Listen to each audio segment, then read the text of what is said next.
Good morning. Happy fall. It's September 2nd. I know, Sal, did you tweet it out? I didn't see your tweet. Did you say it? Did you do your rabbit to start fall? Yeah. And do you do it differently when it's a bigger month change? I consider September a seasonal month change as well, so it's a big one, September 1st, and here we are, September 2nd. So good morning. Good morning. No, yes, I did. I did it yesterday because it was September 1st, and thankfully, Yana texted it to me. She had left early to go work out, and I was actually still sleeping, and she texted me the two rabbit emojis. I'm like, oh yeah, I gotta say it, and then I gotta tweet it out. So I say it first thing in the morning, rabbit for good luck. It's what happens the first day of the month. It's an old type of tale that I learned years ago, so I try to do it, and then I tweet it out. And then what's happened over the years, Jeremy, it's very interesting. Because of my role and what I do for a living, I tweet out two rabbit emojis, and suddenly people think I'm tweeting about the Bills signing somebody, and it's DeAndre Hopkins, right? Or sure, so, you know what I mean. And I'm like, no. So then I've added the calendar emoji to it to kind of like temper that a little bit, but I still have to explain it to people sometimes. So it's kind of taken on a bit of a life. I'm now trying to think of all the greatest rabbit-based names. Hopkins is good, or like, yes, was there somebody named Harrison? Harrison Phillips is coming back. I gotcha. Or anyway, that's funny. That's great. Isn't he going to need a nickname that's something rabbit related, considering he's like the fastest player on the team? And he jumps routes and all that. It's hair. I like that. Yeah, I like that. Bad. We're going to workshop that.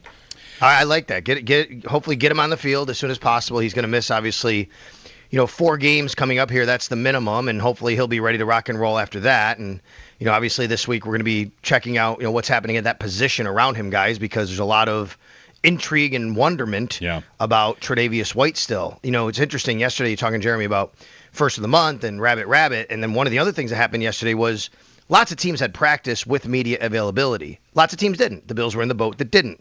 So even though I'm sure the players were, doing things yesterday, there was no media. We have no idea if Tre'Davious White was doing anything, team-wise, practice-wise, and we won't know any of that until tomorrow. Whereas, as you mentioned, Joe, at Baltimore, they saw no Isaiah Likely, no Jair Alexander, no Patrick Ricard, by the way, which is interesting. We can talk about. But, I know Miami, Marcel Louis-Jacques was there, New England, but there were a lot of teams that didn't have practice, so we wait another day to find that out. Yeah. So, Sal, we'll get the injury designations tomorrow, but let's talk about, we already know one thing happened over the weekend, a bit of a surprise kind of out of nowhere, and I imagine it would happen for the player too. Dwayne Carter's Achilles injury that takes him out for the season. Yeah, it's a real shame for him, obviously. Young player going into his second year who was going to be a part of the defensive rotation. And look, a week or so ago, a lot of people were wondering, what his role was on this team. Could they even be looking to, move him and trade him? Never, to me, was it a question if he would, make the 53. They weren't going to move off a third-round pick, after 1 year, especially with the suspension to Larry Ogunjobi. But you do wonder, with Daquan Jones and Ed Oliver as starters, TJ Sanders and Deion Walker, the rookies looking so good, what was Dwayne Carter's role? My answer would be his role would be what it was last year, as a rotational piece. There's going to be pretty much 5 guys. One guy won't get a jersey on game day oftentimes, but he's an important depth piece. But really for him, more than anything, his development, this is going to be really, really tough for him, obviously, to miss an entire year before coming back next year. In the meantime, because they do have Larry Ogunjobi suspended, you're down to 4 defensive tackles on the active roster. Ed Oliver, Daquan Jones, TJ Sanders, Deion Walker. Question is now, guys, do they activate, or should say sign someone from the practice squad? I'm anticipating that Dwayne Carter's going to go on IR this week at some point, maybe today, tomorrow, end of the week, whatever. At that point, they'll have an extra roster spot open. Will they sign Jordan Phillips? Will they sign Zion Logue? I think both those guys are clear candidates to join the 53. Maybe Logue right now more than Phillips. We'll see. Or do they sign somebody at a different position? And then you use your elevations for those guys, because you could kind of do that for a few weeks here until you get to Larry Ogunjobi coming back. I think, you can look at it a few different ways here. Yeah. Would Phillips strike you as the right type of defensive tackle to fit Carter? I guess, Sal, what did you think the Bills wanted from Carter this year? I know there had been some talk, Bean had even spoke about, right, like maybe some 1 technique for him this year versus 3 technique, but I feel like when he was drafted, the idea of him was more of a penetrator, maybe a little smaller, but somebody that you would think would be more of a guy that would get after the quarterback. Yeah, that's really more what it is, Joe. I think he's more of a 3 tech who could play a little bit of 1 tech. And that was, I think, once they saw that TJ Sanders, could also fit that role, and then they saw Deion Walker, what he could do, and we all saw Deion Walker flash, right? I mean, I think that is, what they envisioned him to be, more of that at Oliver kind of backup, but a guy that can slide over if you need him to. I wonder, if it's a game-by-game basis. You asked about Jordan Phillips. Jordan Phillips is a veteran. He's seen everything in this league. Is that the kind of player that you'd be real comfortable with, having on the roster this week against the Baltimore Ravens and Derrick Henry? Zion Logue's a big man. If that's somebody you want to add as well to the mix. You could also just roll into the game with 4 defensive tackles. They quite often do that, to be honest with you. So I wonder if this is a game-by-game basis or if this is something more long-term, if they decide to bring somebody up to the 53-man roster. It'll be interesting to see how they play it. Yes, Joe, I think Jordan Phillips would kind of fit that role, but we'll see how they want to play it. I think the key here is what they've seen from TJ Sanders and Deion Walker through preseason and camp. I think that's more than anything kind of what matters on how these guys fit and what their roles are over the next several weeks, at least until Ogunjobi comes back. So we had a call in the first hour asking about this game with Baltimore. Here we are in a game week. We're talking about what's going on the defensive line. You opened up talking about Tre'Davious White. We don't really know his status yet. The safety room has been a lot of conversation, obviously, throughout camp and the preseason. What should the expectation be in terms of, maybe this is kind of a question for McDermott this week, right? Like your defense coming together. You have a lot of new pieces, and you have, almost half of a defense out with Hairston as well. So it's a big test, and I feel like it'll go a long way to show, what McDermott and Bobby Babich can kind of put together, come up with, given how much they're already going through to start the season. No doubt. I think it's a challenge. Right away, you look at the game. You could make an argument. I'm sure there could be a debate here.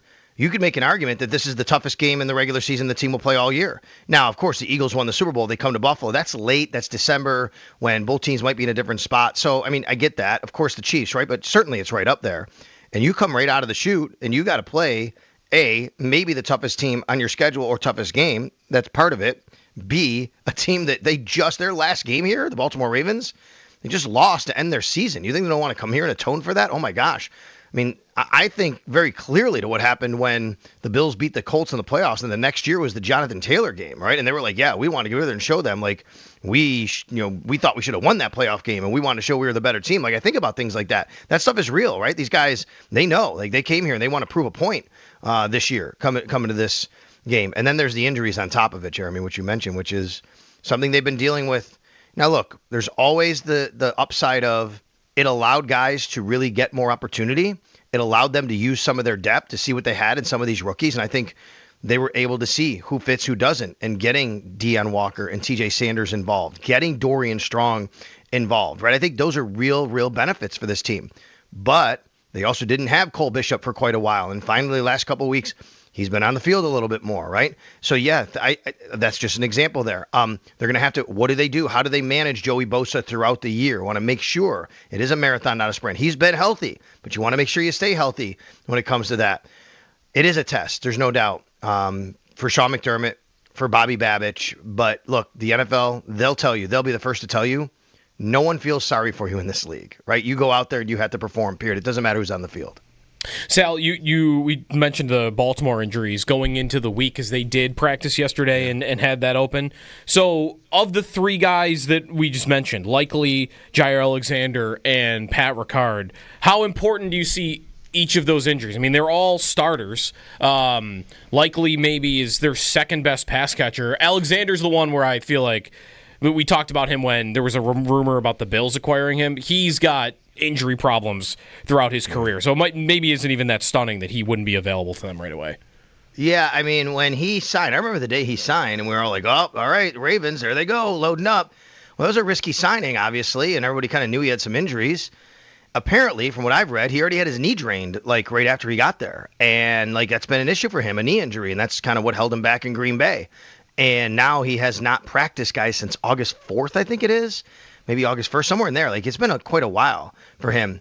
It would be, to me, a long shot for him to be able to play this week, even if he's able to practice, right? But who knows? We'll see. Important-wise, I don't know if I'd put him up there as important because it's somebody they really didn't have, and they've been practicing without him anyway. Same thing with Isaiah Likely, but for him, the difference is, boy, he just changes the dynamic of their offense. They love to run two tight ends, Mark Andrews, Isaiah Likely. They like to go big on you. These guys are really good tight ends. They're the new age tight ends who can block, who can catch. Isaiah Likely's the guy last year in the opener against the Chiefs who just missed getting the full foot inbounds to beat the Chiefs in that game to open up Thursday Night Football. He's a really, really big piece. So I say he is the most important, but boy, Patrick Ricard, that's an interesting one that didn't really percolate until recently when you kind of noticed that he was missing practice. If you follow like what's going on in Baltimore, really it's been a couple weeks now for him too. He has not practiced in a little while. And he's dealing with, okay, you know how like we have the thing here with Tre'Davious White, it's a lower leg, right? It's a leg injury, right? Nobody's really saying what specifically it is because you don't have to yet. For Patrick Ricard, it's soft tissue injury. Nobody knows what it is. It's a soft tissue injury. I mean, I haven't seen it. Maybe there's something out there specifically. And I don't know what that is, and I don't know what that means for him. But to me, Patrick Ricard is a really big piece for them, especially in this matchup because the Bills are a lighter defense intentionally. The Bills play lighter to be more athletic, and we saw what can happen sometimes when the Bills play bigger teams. Why? That's a big reason the Bills went and got bigger this offseason. They're a little bit more lighter than most teams. They like to be athletic, and they have to be a little stronger at the point of attack. Patrick Ricard is a big piece of what the Ravens like to do against the Bills. Last time these two teams played, so you wonder how much this will be a factor. And I'm looking at Derrick Henry's game log, not only against the Bills, but the month coming into that game. I just want to give you these numbers. It's kind of funny. Like 162, 147, 138, 186. Those were the 4 games before he played the Bills. Then against the Bills, it's 16 for 84 yards. And I wonder if John Harbaugh had an offseason hearing about how they didn't give the ball to Henry enough in that game. He ran 16 for 84, 5.3, and a touchdown. Like, he had a fine game, but, whether it's not enough touches because of game script, whatever, I wonder how much the Bills' run defense will be tested and how much Baltimore will want to make them prove it, especially with the youth they've got in the middle of their line now. No doubt. I think that'll be a big part of their game plan. Why not? You have Derrick Henry. He's fresh. He just signs... was it the offseason? This offseason got the contract extension, right? I think it was. It's the first game of the year, fresh legs. That this is a team that you've had some success running on them before. Remember the first play of the game and Sunday Night Football, but there's been times where they've stopped them. I went back and watched the wild card game, divisional round, the playoff game. And one thing that just was apparent from the get-go, the Bills came into that game saying, we are not letting Derrick Henry beat us. We're just not letting it happen. And the Bills just from the jump, if you go watch that first series, second series, every time Derrick Henry touched the ball, he had to start going laterally. He could not get his feet going downhill. And that's the key with him. You have to make him go side to side. Once you get him to turn a little bit, it's different than tackling him straight on when he's Derrick Henry, plowing through holes going, 65 miles an hour. And the Bills just said, we are not going to let that happen. And then the Ravens, because of that, you saw some big plays. Bateman down the field, right? There was the Henry drop. Remember that Henry drop? That was a big one early in the game down the sidelines because the Bills were so focused on stopping the run. And I think the Bills have to kind of play that way to force the Ravens to change and alter their game plan a little bit. Maybe John Harbaugh has been hearing, you didn't give it to Derrick Henry enough. But I got to be honest, it wasn't working until the second half. Then they did, and then it was working. The Ravens did a good job on the Bills in the second half running the football, and a lot of that was Derrick Henry, and they started handing him the ball. But early in the game, I think the Bills just forced the Ravens to kind of have to do a couple things differently than they wanted to do because they weren't having success. The one thing I thought the Ravens did not do that I think that they should have done more, they never had Lamar pull it and run in that game. Right? Yeah. Like Lamar handed the ball off, and there was never a threat of him to run. He had runs, but they're all on scrambles. Like there was no design Lamar runs in that game, really, from what I remember. Very few. I feel like I remembered the number 2 for that. There were only 2 in that game for him, which I see 6 carries, so maybe that adds up. 6 for 39 in that game, Sal. And receiving wise, like I wonder, like how much, if you watch a lot of that game back, do you feel like they missed Zay Flowers in that game? Because he'll be available this week. Because it's not like the Ravens didn't get their chunks when they did throw the ball. But he is their most accomplished receiver. Well, maybe not accomplished. Maybe he's their best because DeAndre Hopkins is there now. Yeah, I mean, he's a big part of their offense, no doubt. And he's an outlet for for Lamar, but he's also a guy that can, get down the field. And he's a guy that I think has had a really good start to his NFL career. He was missed very badly, I think, in that game against the Bills. And they're going to rely on him in this game. So, we'll see. Yes, they do have DeAndre Hopkins now, Tylan Wallace, Anthony Miller. They don't have all these great names, on the back end of their depth chart, guys that can kind of fill some roles and do different things. And we know DeAndre Hopkins has had a great, career in the NFL. What is he right now at this stage, at his age? But I think Bateman and Flowers are tough to deal with. And, you got to remember, the Bills also, in the first game they played, they were without Taron Johnson and Matt Milano and Terrell Bernard, all three of those guys, right? Then they go into the game and they were healthier, and that helped the Bills obviously. So I think both ways can be looked at here. Both these teams had some injuries to deal with when they played each other last year in the two games.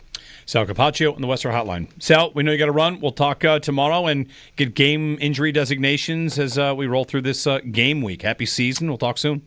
You got it, guys. Thanks. Sal Capaccio on the Western Hotline.